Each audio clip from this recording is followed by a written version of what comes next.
But it's fascinating because I think the lesson God's trying to say is, hey, stay where you're planted. Don't be absorbed, don't be taken over, don't be defeated, because you want to be in your own place. You want to be in a place that you can control, where you're comfortable, where you're safe. I'll give you what you need. That is not the issue. It's not like, hey, some people have it really tough and others have it really easy. God gives what you need for where you're at. I sincerely believe that.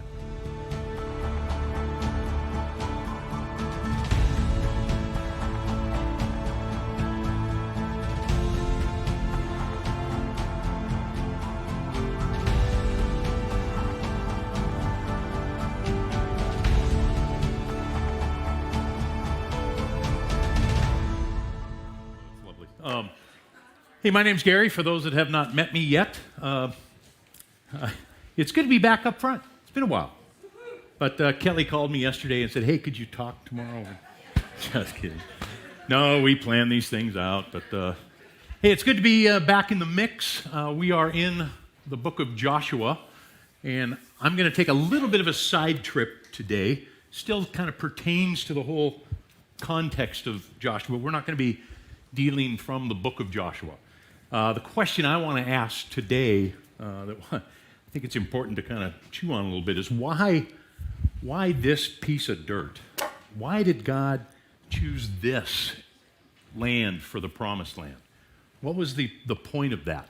I mean, he's God. He owns the world.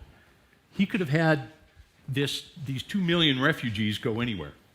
You know, hey, I'll give you, let's find the choicest piece of land that you can thrive in. You know, they just did wipe out Egypt. I mean, so much for that warfare. The whole army's gone. The Nile River, dependable crops. It was rich in resources. Could have just kind of moved right back into Egypt and said, no, we're going to take over this place. We're going to transform this. This will be God's kingdom. That would have been kind of cool. Could have picked anywhere. Rome, somewhere that, you know, I know the future, Rome's going to be kind of center place. I think I want to be there, in the middle of that. But instead he chose Israel, as we know today, the land of Israel, which is really arid, scrub brush, a lot of desert. You have to work hard to get crops produced. You know, it's got good things to it, but overall, and not the greatest choice. Plus, they had to go battle tons of other people just to establish this place. Well, what if it wasn't about resources and power? What if it was more about mission and intent? You know, what is God up to? You know, God's desire has always been, still is, to reveal himself to the world, to attract people to who God is, and win them back, ultimately to have a relationship with mankind that was broken way back in the garden. I mean, from that point on, God's whole heart desire is, how do I let people know who I am and be back in relationship? And so he started that mission, as we discovered many months ago in Genesis, when God came to Abraham. And here's what he said in Genesis 12. The Lord had said to Abram, go from your country, your people, your father's household, to the land that I will show you. I will make you into a great nation. I will bless you. I will make your name great. You will be a blessing. I will bless those who bless you, and whoever curses you, I will curse. All the peoples of the earth will be blessed through you. I mean, it's an astounding statement to one man, one old man. This vision of, I'm going to make you a great nation. Why? To be a blessing to the world. That's your mission. God has always been looking for partners that would put him on display. And he started with Abraham to say, I want to use you. You're going to be a great nation so that you can be a blessing. The nation of Israel, the intention, why there? Because God wanted them to engage the world, to influence the world, to ultimately transform the world, not to separate or withdraw, to be, hey, we're just going to flourish as this country over here. We don't have to interact with anybody. That would not put God on display. Well, if you look at the promised land, it's It's perfectly situated for what God intended. Let's look at the geography, if you will, of the Old Testament times. You kind of look at the map and you kind of go, oh, that's interesting. Yeah, it's kind of there in the middle. It is known as the Crossroads.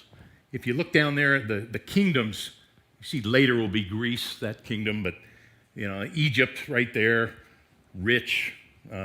You've got Assyria, Persia, Babylon over there. Eventually have Rome over there. Well, this was the crossroads. If you wanted to interact, if you wanted to trade, there is one way to go between these kingdoms, and that is through Israel. It's called the Via Mara, is the road that goes basically from Egypt all the way through Israel, and it kind of forks. You can go into Asia or up into Greece, Asia Minor. You can't go over here. Too much desert. You can't get. You've got to go through Israel. It's like that's the road. It's like if you had an interstate system. This would be I-1 right there. There it is. And then there's also an east-west road that goes basically from Jerusalem, the Jericho road. If you extended, if you continued on that road, it goes all the way into the east to Asia, to the spice markets, which to us sounds, oh, that's nice, convenient.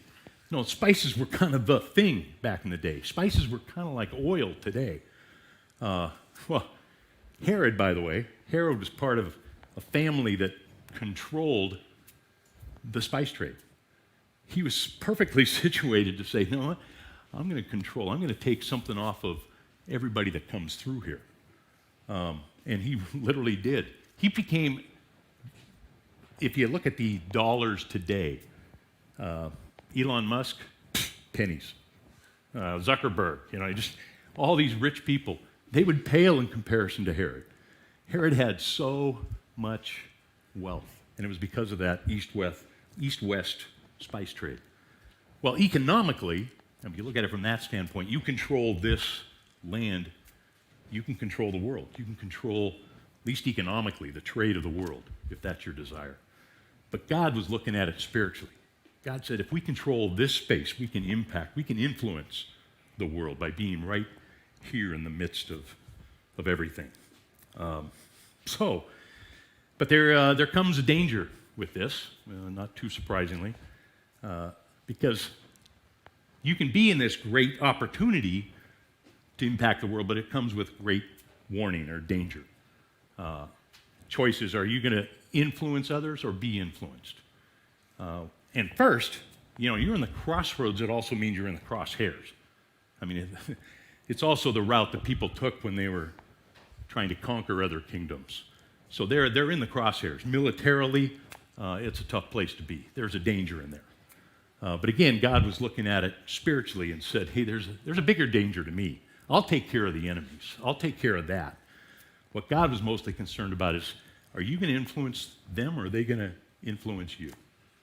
Are you going to be ones that stand out and do and be the mission, or are you going to get absorbed? That was the question they asked. And God, one example, when God puts them in the land, probably the primary warning God gave, do not intermarry with this culture. Why? It was because they will take you away from me. You will start following after their gods. Don't intermarry. Don't mix in. That will mean you will be absorbed by the culture and will have no impact. So that was a warning. Well, so what does all this have to do? Does it have to do with us today in our culture? I would say yes, absolutely, in every way. Why? Because it's the same God, it's the same mission, it's a different piece of dirt wherever we are, but it's the same danger, the same lessons we can learn about our own situation. I think Paul put it well. Here's what he said in Romans 12:2. He said, do not conform to the pattern of this world, but be transformed by the renewing of your mind. Then you will be able to test and approve what God's will is, his good, pleasing, and perfect will. I mean, there's an invitation and a warning. I mean, the invitation is, hey, don't conform to the world, be transformed. Then you will know God's perfect will. Your life will be rich. That's the good news.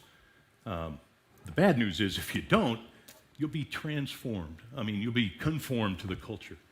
You'll lose that opportunity that you had. Well, what are our crossroads, you might ask? What are, in our culture? I kind of picked out three just for us to chew on. One is the obvious college culture. We live in a college town. There's a whole separate culture up on the hill.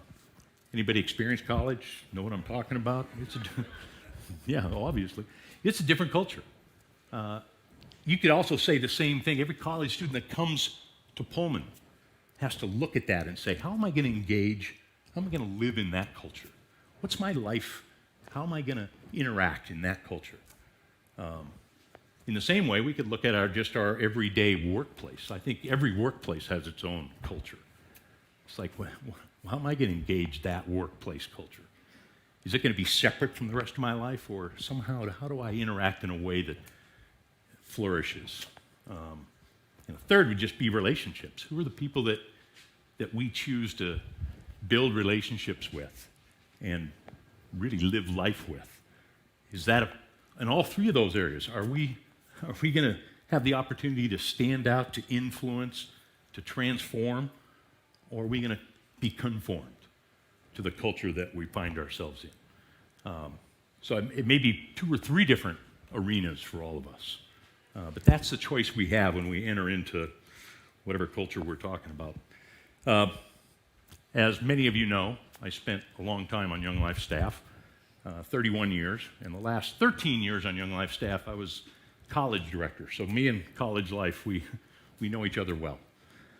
Every year, our Young Life college staff would meet somewhere in the country and talk about, whatever you do at annual conferences, what's coming up, what's been, be inspired. And we've been to a lot of kind of interesting places. Went to San Antonio, San Diego, Phoenix, New York City once. But in some ways, one of my favorite places, we went to New Orleans. Never been there before. New Orleans is a fascinating culture. And we chose, I think I got a picture up here of the Bourbon Street Hotel is where we stayed. Anybody been there? Anybody seen that before? It's an awesome hotel. And just keep that up there for a minute. And we were, even some donors of Young Life College, when they found out, hey, where are you staying? What are you doing in New Orleans? It's like, oh, we're staying in the Bourbon Street Hotel. I'm not sure. Really? Because in some ways, this is the crosshairs of New Orleans. Interesting place, because this street right here in front, that's Bourbon Street.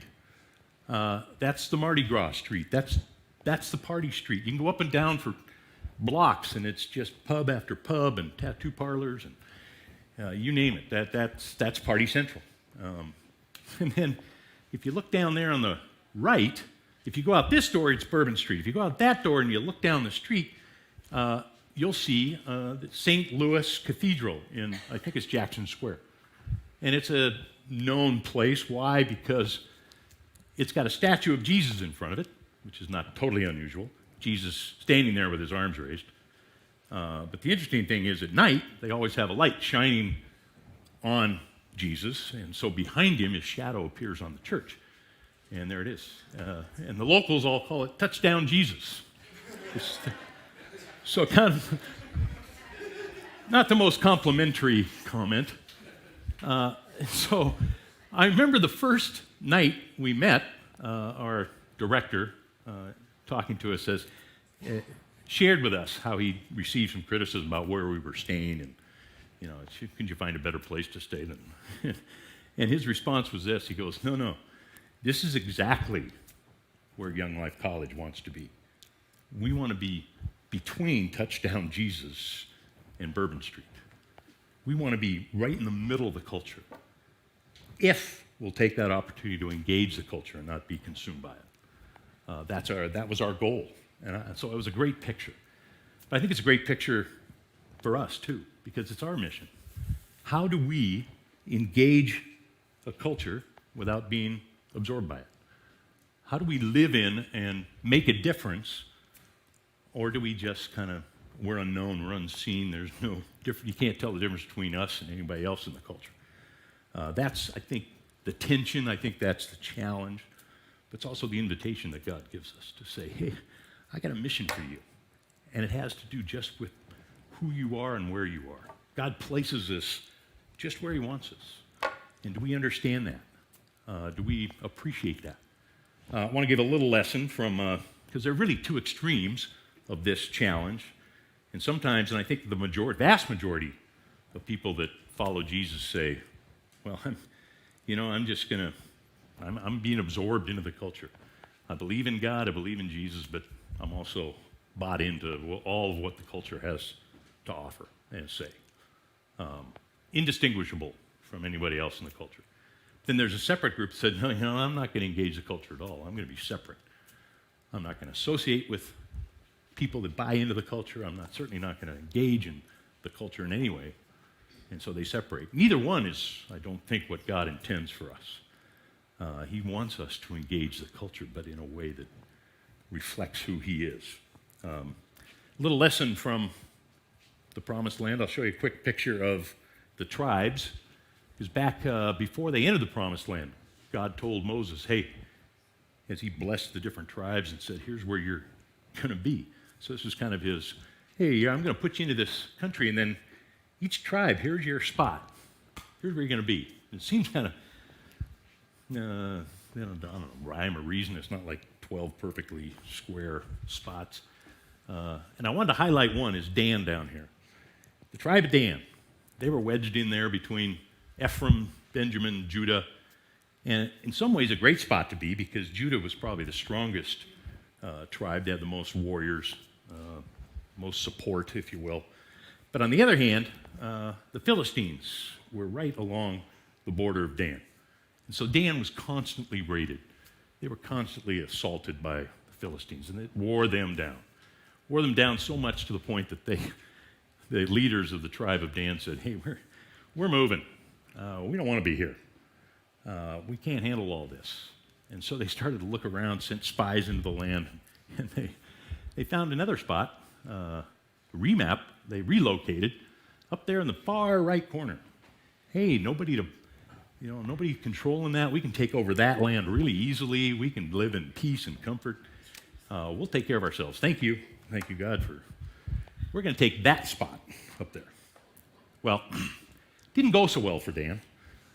Dan was the first tribe wiped out by the Assyrians and literally disappeared from human history in a large part. They were annihilated. 721 BC, they were taken over by Assyria. And there's a lesson to that one. There's a lesson. Oh, by the way, in Revelation, if you read, I can't remember what chapter it's in, homework, you can look that one up. But there is God reveals the future and talks about the tribes of Israel in Revelation. Dan is left out, not even listed anymore. Joseph is inserted in there. There's still 12 tribes. But it's fascinating because I think the lesson God's trying to say is, hey, stay where you're planted.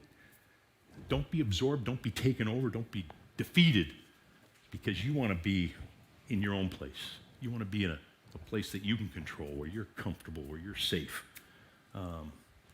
I'll give you what you need. That is not the issue. It's not like, hey, some people have it really tough and others have it really easy. God gives what you need for where you're at. I sincerely believe that. Well, I want to take a quick history lesson, quick look at the culture in Jesus' day. What was the culture that Jesus entered into, and how did the people of God react to that culture? Just a kind of comparison, if you will. Interesting, I find this fascinating because we are a product of the culture that was there when Jesus entered the world. The Hellenistic culture is what he came face to face with. It was in the Roman culture, but Rome took it all from Greece. Before Alexander the Great, you looked at those Persia and Assyria and Babylon and Egypt and all the kingdoms and all the battles and taking each other's land and all that kind of stuff. If you wanted to hold that, you had to have a strong enough military. You had to occupy that country and enforce your dominance over that country.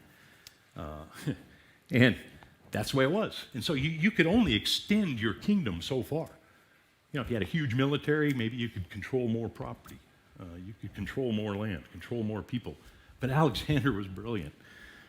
Alexander said, we're going to do something different.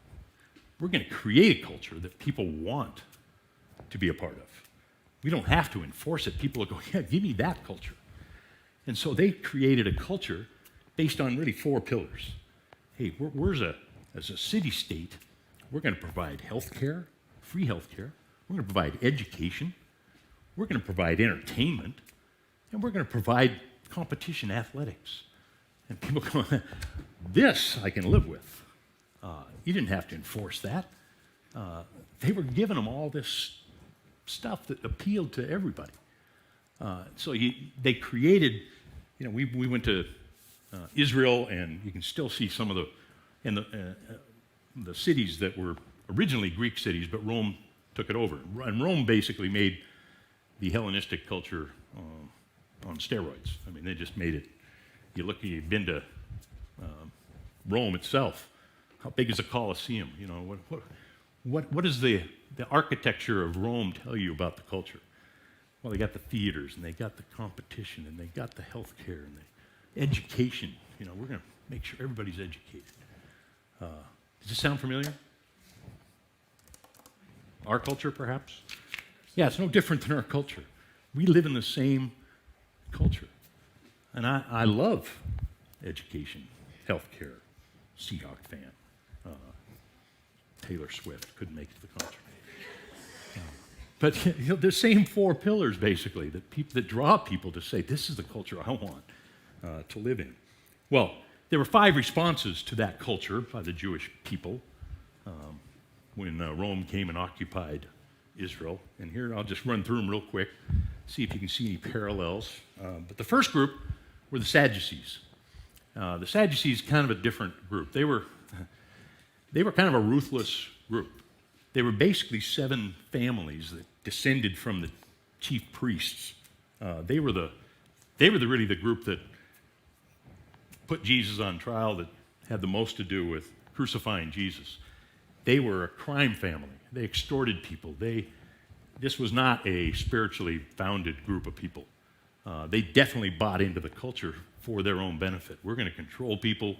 We're going to benefit from this culture. They taxed people to death, all of that. There was group number 1. Herodians, number 2. These were, they gave into Hellenism as well, followers of Herod. Herodians, Herod. He was totally into the culture as well. And it's a wide spectrum. I mean, these are people that said, yeah, I like these things in the culture. I'm still Jewish, but I'm going to take advantage of these things. And so they enjoyed the culture. Herodians, a wide spectrum, from those that totally gave in to those that marginally gave in. I'm Herodian. No question. If you look at the other 3 options, like, okay, maybe I'm Herodian too. And that's okay. I would make comment first, there's absolutely nothing wrong with the 4 pillars.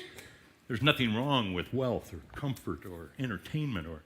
The question is, are we taking advantage of and enjoying those elements of the culture, or are we buying into the worldview that's behind that culture?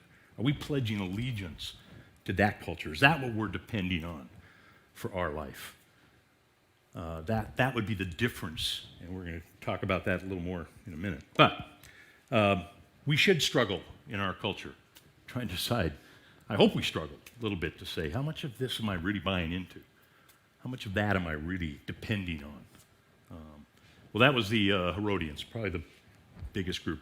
Third group would be the Pharisees. We all know about the Pharisees, or do we? They get a bad rap a lot of times. They get sometimes connected to Sadducees, but in fact, they hated the Sadducees because the Sadducees gave into the culture. And they weren't really into the ruthless ways of the Sadducees. So the Pharisees, they were ones that wanted to protect, obey the law, honor God, protect the text, and they separated in part. they kind of went up into the Galilee. That's where they called home. So that's where the Pharisees took up most of their residence. They wanted to get out of Jerusalem because of how corrupt it had become. So that Jesus had a lot of interaction with them, certainly criticized because they gave into the culture as well, maybe without realizing it. They separated, in a sense, spiritually from what God intended. But that's the Pharisees. And the third, or fourth, would be the Essenes. The Essenes were a group that John the Baptist was probably an Essene. They were into separation. They were into, no, we're going out in the desert. But they wanted to honor God. They wanted to preserve the text. The Dead Sea Scrolls were a product of the Essenes. We have them to thank for preserving the text of the Old Testament, a lot of which are fascinating to see how well they preserved the Old Testament text from being taken over. So that was the Essenes. And then finally, the Zealots. The Zealots said, we're not just going to resist, we're going to rebel. They didn't like Rome being in their arena, so they were going to fight tooth and nail to eliminate even having to be in this culture. They wanted to dominate and take it over. Well, those are kind of the five groups, and it's fascinating because Jesus didn't say, well, I don't know who I can use here. He had people from every group, except for me, the Sadducees. But if you think about it, Nicodemus was a Pharisee. He was one of the ruling Pharisees. You had Judas was a zealot, and maybe another disciple.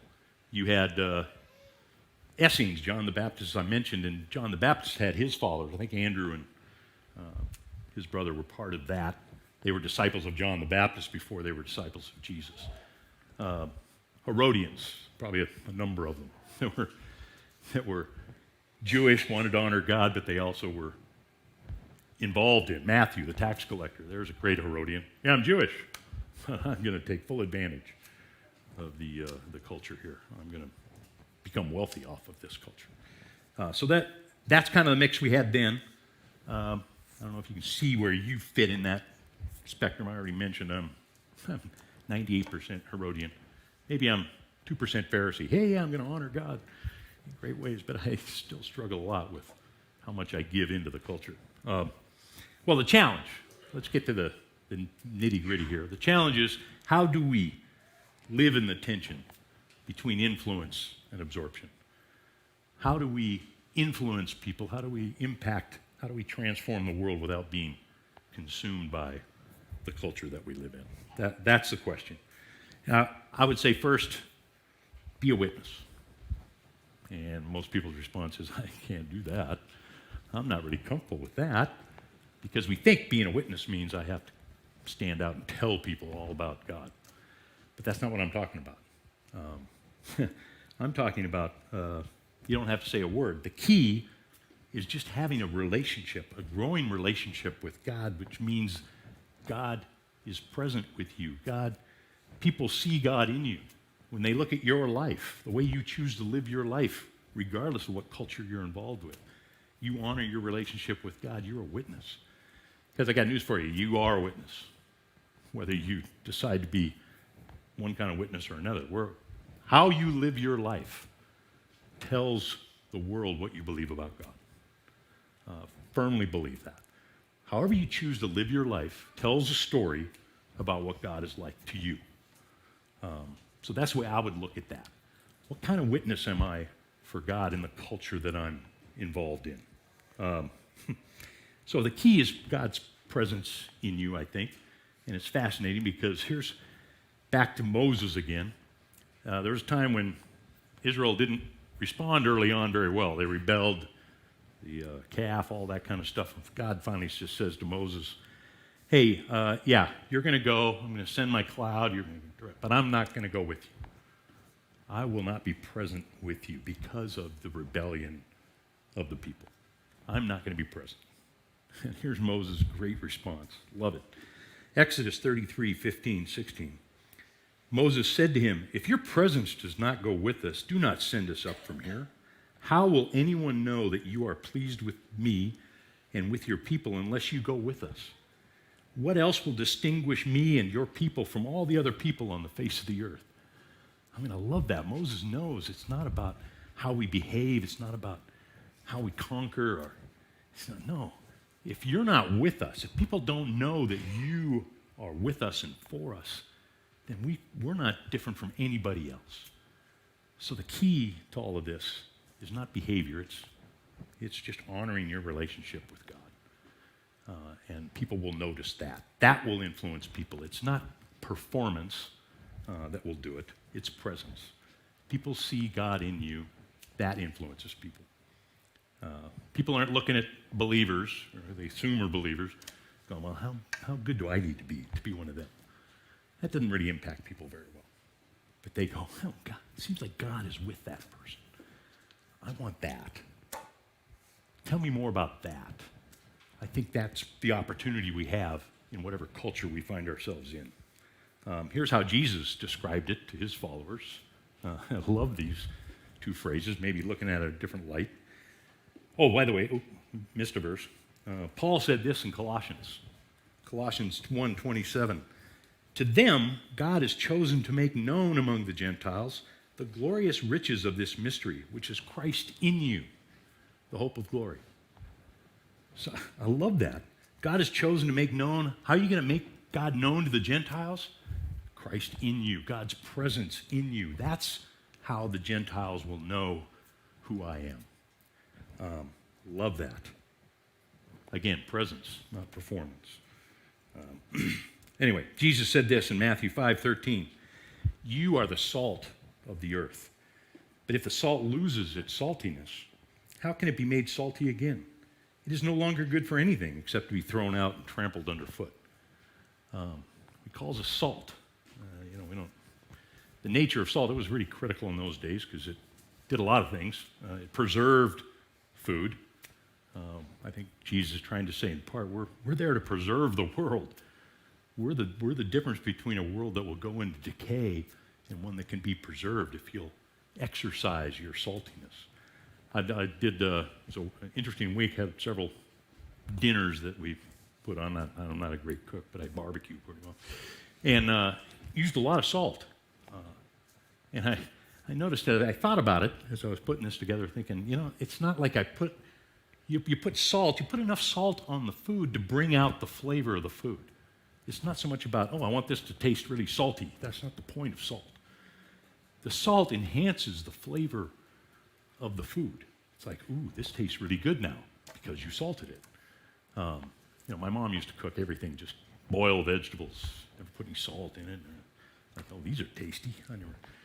I never knew Brussels sprouts could taste so good. If you just put some salt on it and roast them. Anyway, so I think that's a great picture for us. I think we have the chance as salt to make life taste better. People see that. People go, oh, that's how to live life. That's what makes life taste good.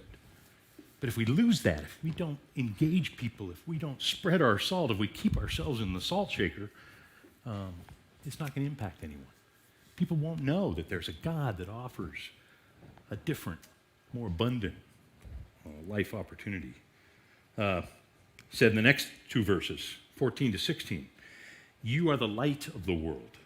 A town built on a hill cannot be hidden. Neither do people light a lamp and put it under a bowl. Instead, they put it on its stand, and it gives light to everyone in the house. In the same way, let your light shine before others, that they may see your good deeds and glorify your Father in heaven. I love that. It's not about, oh, look at me, look how good a person I am. If we just have God's presence, if we have a growing relationship with Him, it shines a light. And what's the response? Oh, they see God. They glorify God because of your life, which is pretty cool, I think.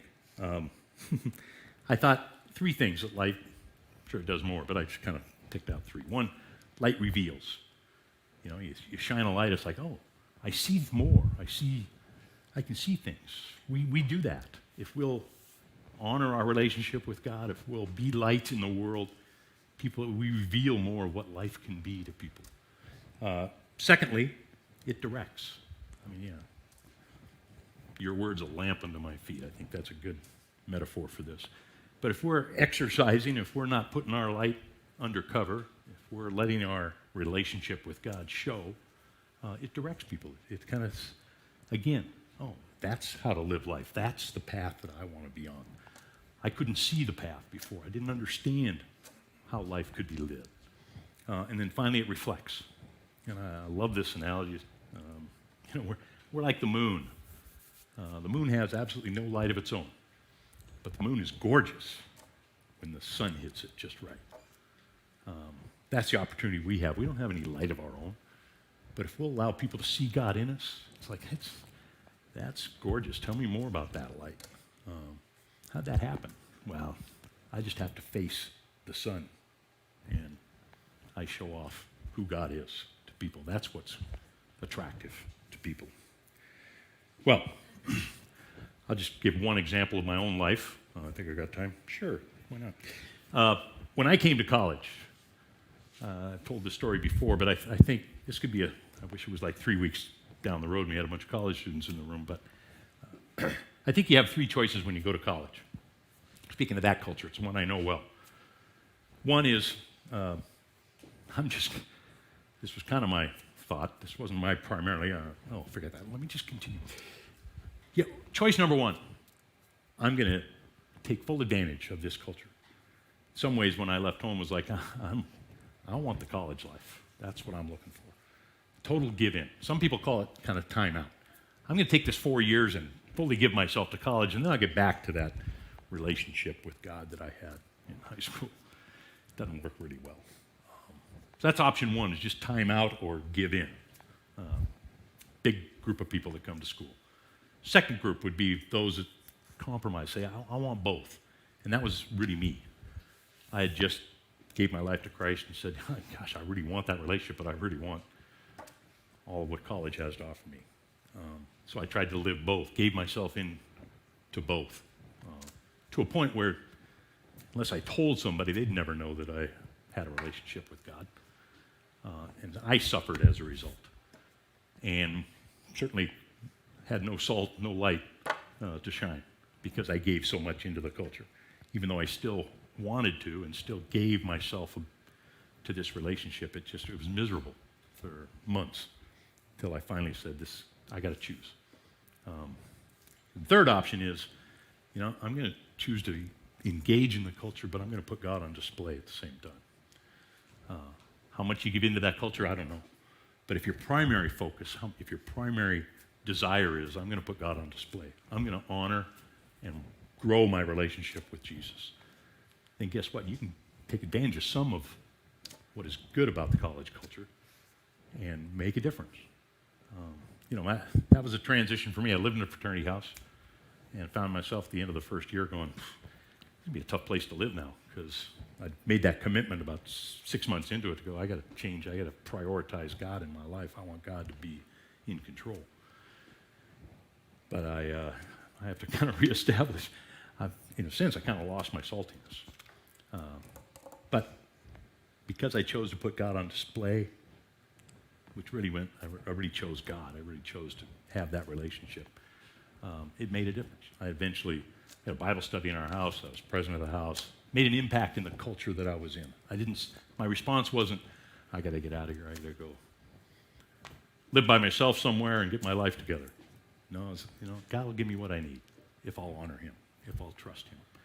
And it was so much more rewarding to see how my life was much better, but how God could use me and use my friends and create a community that impacted people.